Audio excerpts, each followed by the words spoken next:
What's going on, everyone? You're watching RD Motoring, and today is going to be a bit of a rant on a new automotive trend that genuinely upsets me. But before we start, I'd really appreciate if you all tap that like button and subscribe to my channel. And with that, let's get right into it. Exhaust tips, whether 1 or 4, titanium or stainless steel, they used to mean something, especially in regards to performance. Cars like the GT500, Corvette, Civic Type-R all have aggressive, real exhaust tips that certainly add to the overall look and complement the design of the car. But there's now a new trend that's slowly starting to gain traction in the automotive world, and it's the fake exhaust tip. Fake exhaust tips come in varying levels. If you look at most of the cars on the road today, you'll see exhaust tips that aren't actually connected to anything other than the bumper. They appear to be large, aggressive exhausts, when in reality, the smaller, more boring exhausts that are actually connected to the engine are just hanging out behind them. While I don't exactly support this design choice, I understand the reasoning. It separates the heat and vibration from the bumper and also allows designers to be a little more creative when designing the rear of a vehicle, as they aren't stuck with using the standard round or square design for the tips. So no, I'm not talking about that specifically.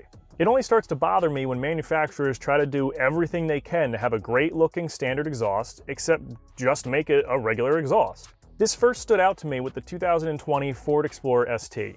If you look at the back of one of these SUVs, it appears to have 4 chrome tips exiting straight out the back, except it doesn't. I will give it credit, it does at least have 4 exhaust exits. They just happen to be a few inches behind those tips and pointed straight down. Everyone knows why they did it, to keep the tips clean from the soot of modern direct injection motors.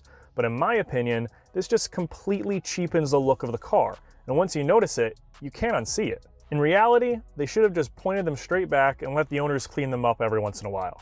The next offender that I've been spotting a lot is the new Toyota Camry. Think it has quad exhaust? Think again. The outermost tips are just blanks that are tacked on to the existing exhaust. Why did that need to be there? Why does a Toyota Camry of all vehicles need to look like it has quad exhaust anyway? It would have been just as good, if not better, to have just real dual exhaust. They didn't even try to conceal the blocked off opening. The inside is silver and clearly stands out when looking at the car from the rear. At least the Ford painted the insides of their fakes black so it blended in just a bit more. And then we have the worst offender of them all. With blatant disregard to what exhaust tips are actually for, and instead sticking something onto the rear of a car that has more of a place on a children's Power Wheel. Audi, you need to stop it with the fake tips. All across Audi's lineup, from the Q5 to the S6, they choose to mold these fake tips into the rear bumpers and then route the exhaust somewhere else. This just doesn't look good, and it's completely dishonest. It looks extremely cheap because, well, it is. It's just black plastic, and it's instantly noticeable once you get within 100 feet of the car. They only look good in press photos because they're so heavily edited you can't tell what's real and what's not. It's the equivalent of throwing higher trim badges on a base model car. The only people that know it's fake think it's ridiculous, and the people that don't notice probably never cared in the first place. So who are you trying to impress, Audi?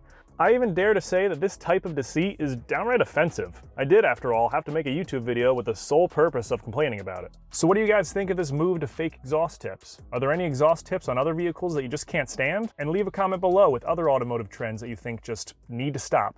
Thanks for watching. There's a person. What? Whoa.